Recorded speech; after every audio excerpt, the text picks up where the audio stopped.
우리 정부가 루마니아로부터 구매한 화이자 백신 1차분이 오늘 국내에 도착합니다. 네, 일본에서 사용이 중단된 일부 모더나 제품에서 발견됐던 금속성 이물질은 제조 장비 부품 입자인 것으로 밝혀졌습니다. 국제부 조수연 기자와 함께 자세한 소식 살펴보겠습니다. 어서 오십시오. 안녕하세요. 네.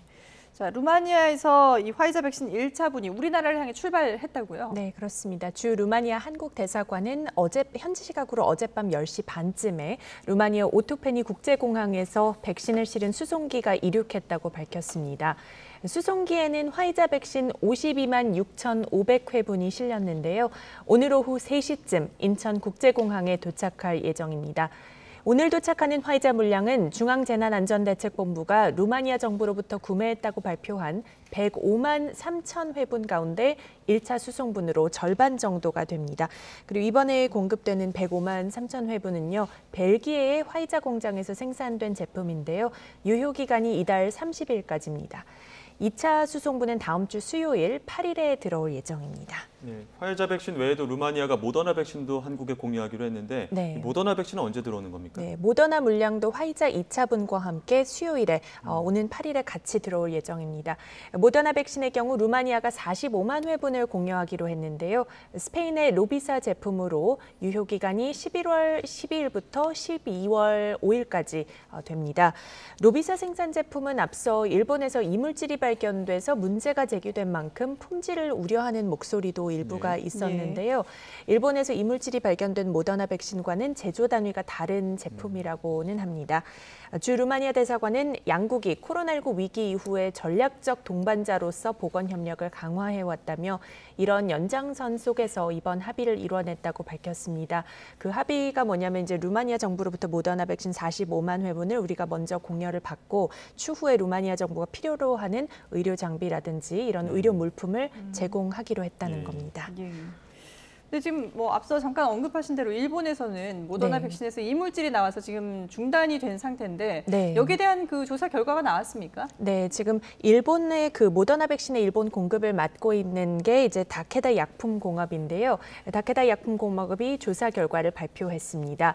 스테인리스 강 재질의 제조 장비 부품에서 떨어져 나온 파편 입자가 일부 모더나 제품에 혼입된 것으로 나타났다고 밝혔습니다. 스테인리스 강은 인공심장 판막 등에 사용되는 재질입니다.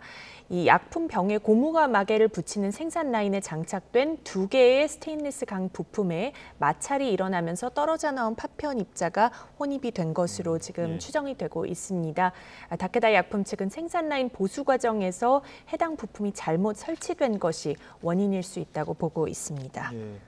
일본 정부 지금 이 이물질이 발견된 백신에 대해서 어떻게 대처하고 있습니까? 네, 우선은 이제 공급하고 있는 게 다케다 약품 측이니까요. 다케다 약품 측은 사용이 중단된 3개의 로트 번호, 제조 공정 식별 코드의 백신을 오늘부터 회수할 예정입니다.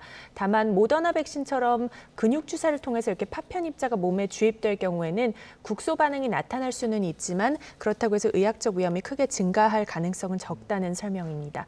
또 사용이 중단된 백신을 맞은 뒤에 30대 남성 2명이 앞서 숨진 데 대해서는 접종과의 인과관계가 확인되지 않았다며 현 시점에서 우발적으로 발생한 것으로 보인다는 견해를 밝혔습니다. 그리고 이제 일본 정부 측도 관련한 움직임 전해드리면요. 일본 후생노동성은 조만간 전문가 회의를 열고 다케다 측의 조사 결과 등을 참고를 해서 이 사망 사건 2건과의 인과관계를 평가할 방침입니다. 앞서 후생성은 이물질이 처음 확인된 로트 번호의 백신뿐 아니라 모더나사의 같은 스페인 공장에서 동일 공정으로 제조된 백신 등 모두 3개의 로트 번호 약 163만 회분의 백신의 사용을 중지시켰습니다. 자, 이번에는 미국으로 가보죠. 앞서 이제 미국의 확진자가 델타 변이 때문에 16만 명에 달하고 있다 이런 이제 보도도 저희가 전해드렸는데 지금 미국은 이제 노동절을 앞두고 있지 않습니까? 근데 미국 정부가 백신을 접종하지 않았으면 여행을 가지 말아라 이런 권고를 했다고요? 네, 그렇습니다. 항상 연휴가 다가올 때마다가 좀 긴장하는 그런 분위기인 것 같은데요. 미국과 캐나다의 경우에는 9월 첫 번째 월요일에 노동절을 기념합니다. 그래서 주말부터 월요일까지가 롱 위켄드이자 지인과 가족들이 모임을 통상적으로 갖는 짧은 연휴라고 할 수가 있는데요. 로샬 월렌스키 CDC 국장은 백악관 브리핑에서 백신을 맞지 않았다면 이번 연휴에 여행하지 말 것을 권고한다고 밝혔습니다. 또 백신을 다 맞은 사람들의 경우에는 예방 수칙을 지킨다는 전제하에 여행을 할 수는 있지만 이들 역시 여행 갈지를 결정할 때 코로나19 위험을 고려할 필요가 있다고 강조했습니다. 아울러 백신을 접종한 친척, 친구 간의 모임은 실외에서 열어야 하며 누구든 백신을 접종했어도 공공 실내 장소에서는 마스크를 써야 한다고 거듭 설명했습니다. 지금 CDC 집계에 따르면 지금까지 미국 성인 인구의 74.4%가 백신을 최소 1회 맞았고요. 63.6%가 접종을 마쳤습니다. 그리고 12세 이상일 경우에도 접종을 하고 있는데 12세 이상 접종률로 확대할 경우에는 72.4%가 최소 1회 접종을 했고 61.5%가 접종을 완료했습니다.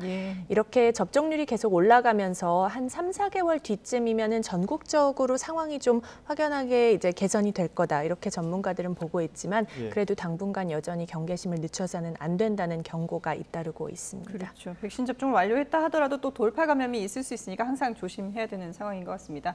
네, 지금까지 국제부 조수연 기자와 함께했습니다. 고맙습니다.